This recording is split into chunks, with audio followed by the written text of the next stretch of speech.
प्यारे साथियों, मैं एक बार फिर आप सभी का स्वागत करता हूं। आज हम उस महा आंदोलन की विजय गाथा लेकर आपके सामने उपस्थित हुए हैं, जिसकी गूंज ने पूरे देश को एक सूत्र में पिरो दिया है। हमारे करोड़ों ईपीएस 95 पेंशन कर्मचारियों के लिए एक बहुत बड़ी और निर्णायक खबर सामने आई है। पिछले 3 दिनों से भारत की सड़कों पर जो ऐतिहासिक संघर्ष देखने को मिला, जो रैलियां निकाली गईं, जो ज्ञापन सौंपे गए, उस तपस्या का क्या परिणाम निकला? क्या हमारी मेहनत रंग लाई? आगे की प्रक्रिया क्या होगी? और सबसे बड़ा सवाल जो आपके, हमारे और हम सबके मन में है, क्या हमें R75 नोट की पेंशन मिलेगी? इन सभी सवालों का जवाब आज हम आपको इस एक वीडियो में देने वाले हैं। इस 3 दिवसीय आंदोलन में मैं खुद जमीनी स्तर पर आप सबके बीच मौजूद था। मैंने अपनी आंखों से commander Ashok Rawat ji, NSS chief और हजारों की संख्या में जुटे हमारे पेंशन कर्मचारी भाई बहनों के उस अदम्य साहस और संकल्प को देखा है। इसलिए आज की हर बात तथ्यों पर आधारित होगी, हर जानकारी सच्ची होगी। इस आंदोलन के बाद प्रधानमंत्री कार्यालय से लेकर श्रम मंत्रालय तक जो हलचल मची है वह अभूतपूर्व है। खुद श्रम मंत्री श्री मनसुख मांडविया जी ने एक ऐसा बयान दिया है जिसने हम सभी के दिलों को खुशी से भर दिया है। उन्होंने कहा है कि प्रधानमंत्री नरेंद्र मोदी जी स्वयं आप सभी पेंशन कर्मचारियों से मिलना चाहते हैं। यह कोई छोटी बात नहीं है, यह हमारे संघर्ष की सबसे बड़ी जीत है। तो चलिए इस पूरी कहानी को विस्तार से समझते हैं। कमांडर अशोक रावत जी का वह विशेष संदेश भी हम आपको सुनाएंगे, जिसे सुनकर आपका विश्वास और दृढ़ हो जाएगा। इसलिए आपसे मेरा विशेष निवेदन है, इस वीडियो को अंत तक जरूर देखें और इसे हर एक पेंशन कर्मचारी तक पहुंचाएं। सबसे पहले आइए हम सब मिलकर उन लाखों योद्धाओं को सलाम करें जो इस 3 दिवसीय राष्ट्रव्यापी आंदोलन का हिस्सा बने। भारत के अलग अलग राज्यों में जिला मुख्यालयों पर, तहसील कार्यालयों के बाहर हमारे बुजुर्ग पेंशन कर्मचारियों ने जिस एकता और अनुशासन का परिचय दिया वह वंदनीय है। यह कोई साधारण धरना प्रदर्शन नहीं था, यह अपने आत्मसम्मान और अपने हक को पाने का एक महायज्ञ था, जिसमें लाखों लोगों ने अपनी आहुति दी है। कई लोगों के मन में यह सवाल था, क्या इन रैलियों से, इन ज्ञापनों से कोई फर्क पड़ेगा? तो मैं आज पूरे विश्वास के साथ कहना चाहता हूं, हाँ, फर्क पड़ा है और बहुत बड़ा फर्क पड़ा है। हमारा यह आंदोलन 100% सफल रहा है। यह सफलता सिर्फ नारों में या अखबारों की सुर्खियों में नहीं है, यह सफलता उस बदलाव में है जो अब दिल्ली के नीति निर्धारक गलियारों में महसूस की जा रही है। वर्षों से जो फाइलें धूल खा रही थीं, वे अब खुल चुकी हैं। जो अधिकारी हमारी बात सुनने को तैयार नहीं थे, वे अब हमारी रिपोर्ट मांग रहे हैं। और जिस सरकार को लगता था कि यह आंदोलन कुछ दिनों में ठंडा पड़ जाएगा, उसे अब हमारी संगठित शक्ति का एहसास हो गया है। इस आंदोलन की सफलता का सबसे बड़ा प्रमाण है हमारा रे नेता, हमारे सेनापति कमांडर अशोक रावत जी का वह बयान जो उन्होंने आंदोलन के समापन के बाद दिया। उनके शब्दों में निराशा नहीं, बल्कि एक विजेता का आत्मविश्वास झलक रहा था। उन्होंने जो कहा उसे हर एक पेंशन कर्मचारी को ध्यान से सुनना चाहिए। कमांडर साहब ने स्पष्ट किया, मैं देख रहा हूं कि कुछ लोग RTI लगा रहे हैं। अरे भाई, RTI का तो वही घिसा पिटा जवाब लोकसभा में भी मिलता है। हम ये सिस्टम बदलने के लिए आंदोलन कर रहे हैं, उसी सिस्टम से पका पकाया जवाब लेने के लिए नहीं। EPFO और मंत्रालय के इन तैयार जवाबों को बदलने के लिए ही यह आंदोलन है, और यह आंदोलन सफल होकर रहेगा। यह व्यवस्था बदलने वाली है। मैं आप सबके माध्यम से पूरे देश को बताना चाहता हूं, आपका काम हो रहा है, निश्चित तौर पर हो रहा है। हमारे लोगों को उनका यश मिलेगा। हम जरूर जीतेंगे। मैं जो बोल रहा हूं उसे आपको सत्य मानकर चलना है। आपने सुना कमांडर साहब के एक एक शब्द में कितनी दृढ़ता है। यह आवाज उस व्यक्ति की है जो आपकी लड़ाई को जी रहा है। मैं व्यक्तिगत रूप से पिछले 3 दिनों से उनके साथ था। मैंने देखा है कि कैसे उन्होंने दिन रात एक कर दिया। उनकी मेहनत सिर्फ किसी पद या प्रसिद्ध के लिए नहीं है, उनकी लड़ाई उन करोड़ों लोगों की पीड़ा को दूर करने के लिए है जो आज सच में परेशान हैं। मैं इस रैली में ऐसे हजारों पेंशन कर्मचारियों से मिला हूं जिनकी आंखों में मैंने दर्द और उम्मीद एक साथ देखी है। उन सभी का और विशेष रूप से कमांडर साहब का मैं हृदय से आभार व्यक्त करता हूं।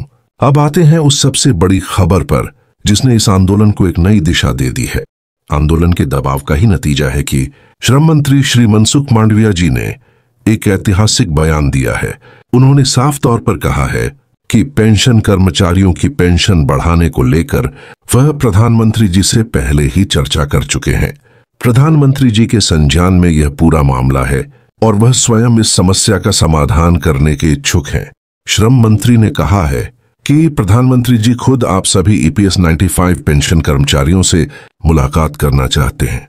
यह हमारे संघर्ष की एक ऐसी उपलब्धि है जिसकी हमने कल्पना भी नहीं की थी। देश के सर्वोच्च नेता का सीधे तौर पर इस मामले में रुचि लेना यह बताता है कि हमारी आवाज सही जगह पर पहुंच गई है। श्रम मंत्री जी ने यह भी स्पष्ट किया है कि सरकार आपकी न्यूनतम पेंशन को 350 करने की मांग पर सहमत है, लेकिन इसे एक साथ लागू नहीं किया जा सकता। जैसा कि हम आपको पहले भी बताते रहे हैं, सरकार इसे 3 चरणों में बढ़ाने का एक ठोस प्रस्ताव तैयार कर चुकी है। यह कोई खोखला आश्वासन नहीं है। इस प्रक्रिया को जमीन पर उतारने के लिए एक विस्तृत कार्य योजना बनाई जा रही है। सरकार अब पूरे देश में पेंशन कर्मचारियों का एक नया और सटीक डाटाबेस तैयार करने जा रही है। इसके लिए राज्य स्तर पर और जिला स्तर पर विशेष समितियों का गठन किया जाएगा। यह समितियां हर जिले में जाकर यह पता लगाएंगी कि कितने पेंशन कर्मचारियों को 8,000 मिल रहे हैं, कितनों को 8,000 से कम या ज्यादा मिल रहे, कितने ऐसे लोग हैं जिन्हें 8,000 जैसी विसंगतिपूर्ण पेंशन मिल रही है, किस कर्मचारी ने कितने वर्षों तक सेवा की है और अंशदान दिया है, सेवानिवृत्ति के समय उनका अंतिम वेतन कितना था। यह पूरी जानकारी इसलिए इकट्ठा की जा रही है ताकि पेंशन वृद्धि का एक पारदर्शी और न्यायपूर्ण फार्मूला तैयार किया जा सके। यह इस बात का सबसे बड़ा सबूत है कि सरकार अब केवल बातें नहीं कर रही बल्कि ठोस कदम उठा रही है। यह अनुमान लगाया जा रहा है कि यह पूरी प्रक्रिया अगले कुछ महीनों में पूरी कर ली जाएगी और दीपावली के शुभ अवसर पर प्रधानमंत्री जी द्वारा आपको एक बड़ी खुशखबरी मिल सकती है। इस आंदोलन की जमीनी हकीकत की कुछ झलकियां भी मैं आपके साथ साझा करना चाहता हूं।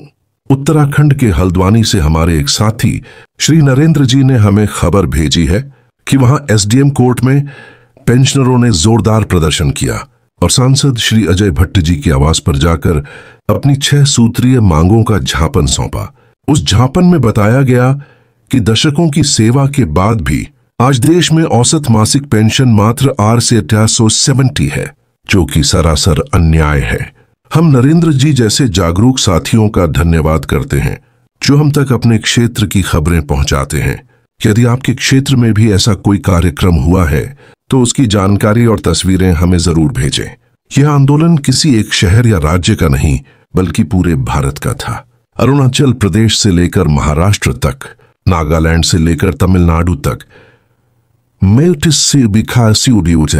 हर जगह हमारे पेंशन कर्मचारियों ने अपनी एकता का प्रदर्शन किया है। मीडिया ने भले ही हमारी खबर को नजरअंदाज किया हो, लेकिन हमने अपने हक के लिए आवाज उठाना नहीं छोड़ा और यही कारण है कि आज ये चैनल, आपका अपना चैनल, आपकी आवाज बन चुका है। अंत में कुछ महत्वपूर्ण बातें मैं यह पूरी जिम्मेदारी के साथ साफ कर देना चाहता हूं कि सोशल मीडिया पर जो अफवाहें चल रही हैं कि सितंबर महीने में ही आपके खाते में RS-75 आ जाएंगे, वे पूरी तरह से गलत हैं। अभी किसी के भी खाते में RS-7500 नहीं आए हैं और ना ही सितंबर में आने वाले हैं। प्रक्रिया शुरू हो चुकी है, लेकिन इसमें थोड़ा समय लगेगा। आप धैर्य बनाए रखें और केवल आधिकारिक तथा विश्वसनीय जानकारी पर ही विश्वास करें। आपकी एकता ही हमारी सबसे बड़ी ताकत है। कमांडर साहब का और हमारा इस की हम सभी का यही उद्देश्य है कि देश के सभी पेंशन कर्मचारियों को एक मंच पर लाया जाए। इसलिए इस चैनल को सब्सक्राइब करें और दूसरों से भी कराएं। साथ ही एक और खुशखबरी है। कल जो जूम मीटिंग किसी कारणवश नहीं हो पाई थी, वह आज शाम को आयोजित की जाएगी। कमांडर साहब और हम सब लोग इसी चैनल के माध्यम से लाइव जुड़ेंगे और आपके सभी सवालों का जवाब देंगे। तो आप सब तैयार रहें और शाम को हमसे जरूर जुड़ें। यह जीत आप सबकी है। यह आपके संघर्ष, आपके धैर्य और आपकी एकता की जीत है। लड़ाई अभी लंबी है, लेकिन हमने सबसे मुश्किल पड़ाव पार कर लिया है। अब मंजिल दूर नहीं। एकजुट रहिए, स्वस्थ रहिए और विश्वास बनाए रखिए। जय हिंद, जय भारत।